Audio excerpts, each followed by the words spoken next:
Ini membuat banyak orang terlihat berbeda. Jika ramuan Qin Yichen benar-benar memiliki efek seperti itu, penolakan ini tidak diragukan lagi merupakan berita bagus bagi mereka. Namun, semua orang tidak bisa tidak mengkhawatirkan Qin Yichen. Anda tahu, apa yang baru saja dia tolak, tapi pemuda yang menelan Azure Sable Clan. Ini tidak diragukan lagi tidak menghormati keluarga Pik. Apalagi ras puncak ini tidak seperti ras narkoba, mereka juga terlalu banyak mengurus.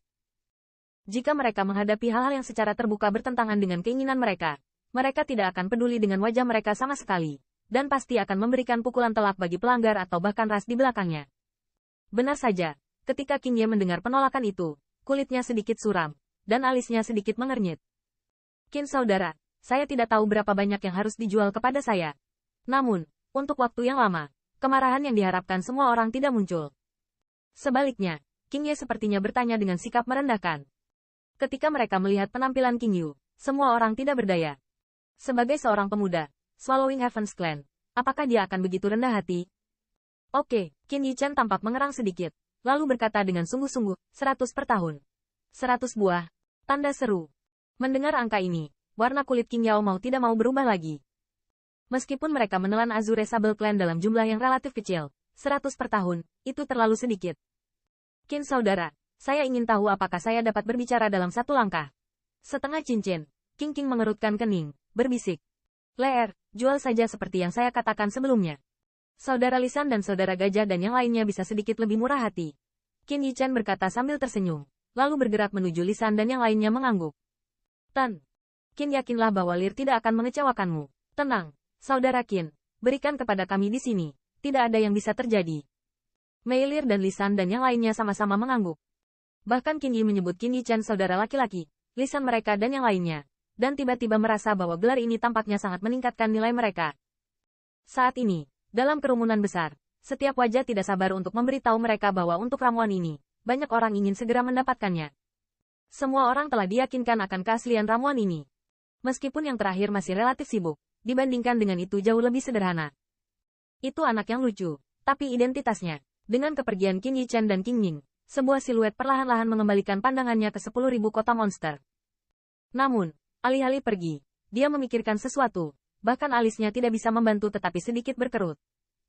Sesaat kemudian, di sebuah rumah megah di area dalam kota 10.000 monster. Ini adalah bagian dari tempat tinggal yang dibeli Azure Sable Clan di 10.000 Monster City, dan Qin Yichen dibawa ke sini oleh Qin Ye secara langsung. Awalnya ketika saya melihat Qin Yichen, beberapa penjaga di pintu pembangkit tenaga listrik berencana untuk menghentikan mereka, tetapi ketika mereka melihat sikap Qin Ye terhadapnya, para penjaga berbalik dengan penuh minat. Apa yang dapat dilakukan Qing jelas merupakan seseorang yang tidak biasa, begitulah penjaga mereka dapat menyinggung perasaan. Saudara Qin, saya tidak tahu obat mujarab itu. Berapa banyak yang kamu punya? Setelah datang ke ruang tamu, setelah minum teh yang enak, Qin Ye mundur dari yang lain, dan kemudian bertanya pada Qin Yichen, yang tidak sabar menunggu. Tidak banyak, Qin Yichen mengerutkan kening, meskipun dia dapat memurnikan dalam jumlah besar kapan saja, yang dia inginkan sekarang adalah menjualnya ke seluruh 10.000 benua. Bahkan jika hanya 100 buah yang terjual untuk setiap balapan setiap tahun, itu akan menjadi angka yang menakutkan. Jika Anda membiarkan dia menyempurnakannya sendiri, meskipun dia cepat, saya khawatir dia tidak akan bisa melakukan hal lain dengan mudah. Saat ini, Qin Yichen mau tidak mau ingin melihat Mei Lir berkembang pesat. Ketika saatnya tiba, selama kamar dagang Veila di 10.000 benua mulai terbentuk, dia dapat menemukan cara untuk mendapatkan beberapa pil master dari kamar dagang Veila ras manusia atau mendapatkan sumber pengiriman darinya. Melihat penampilan Qin Yichen, Qing Ye juga memiliki pemahaman. Di benua 10.000 keluarga, tidak ada yang namanya ramuan obat 10.000 universal. Bahkan jika itu adalah seorang apoteker, setiap pil master adalah objek daya tarik bagi semua kekuatan utama. Dan ramuan dengan beberapa efek berbeda, seperti yang saya coba sendiri, bahkan tidak pernah terdengar. Setelah dipublikasikan, pasti akan mengejutkan seluruh 10.000 benua. Tidak sulit membayangkan bahwa selama itu adalah perlombaan dengan sedikit informasi orang dalam. Ia akan terburu-buru untuk membeli ramuannya. Ketika saatnya tiba, menghadapi pasar yang begitu besar, saya khawatir bahkan jika itu diubah menjadi aklan narkoba, itu tidak bisa disambut. Namun, saya memiliki beberapa ramuan berbeda di sini, dan saya tidak berencana untuk menjualnya ke dunia luar untuk saat ini. Jika saudara Qing Yi bisa, saya bisa menjualnya kepada Anda. Qin Yichen berhenti dan kemudian berkata, apa? Ada yang lain? Mendengar ini, pompa Qing Pu tiba-tiba menyusut, dan keterkejutan di wajahnya terungkap. Hehe, Kuharap saudara Qin Yu akan merahasiakanku untuk saat ini. Qin Yichen terkekeh dan membalik telapak tangannya, yang akan mengeluarkan 2 botol batu giok berisi ramuan yang berbeda. Kakak Qin sopan, ini wajar. Ada kilatan cahaya di mata Qin Yi, dan sikap Qin Yichen terhadap Qin Yichen kembali mesra. Namun, saat ini, dia tidak memeriksa efek ramuan ini, yang terakhir sangat misterius, dan ramuan itu seharusnya tidak lebih buruk dari yang sebelumnya. Saat ini, hal terpenting adalah lebih dekat dengan Qin Yichen.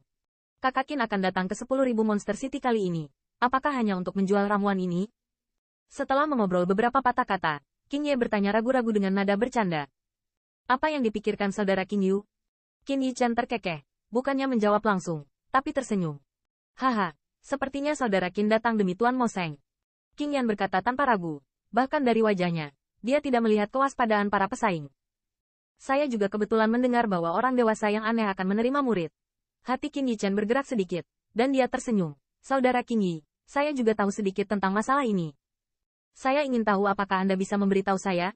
Kali ini orang asing itu menerima magang, dan dia menerima seniman bela diri yang terhormat. Karena dia mencapai kelas suci, itu pada dasarnya stereotip dan tak tertahankan. Saat ini, semua ras yang lebih terinformasi di seluruh 10.000 benua etnis datang dengan orang-orang muda yang berbakat, dan, sejauh yang saya temui akhir-akhir ini, ada banyak orang dari ras Pik. Untuk pertanyaan Qin Yichen, Qin Ye tidak keberatan, dan dia mengatakan semua yang dia tahu.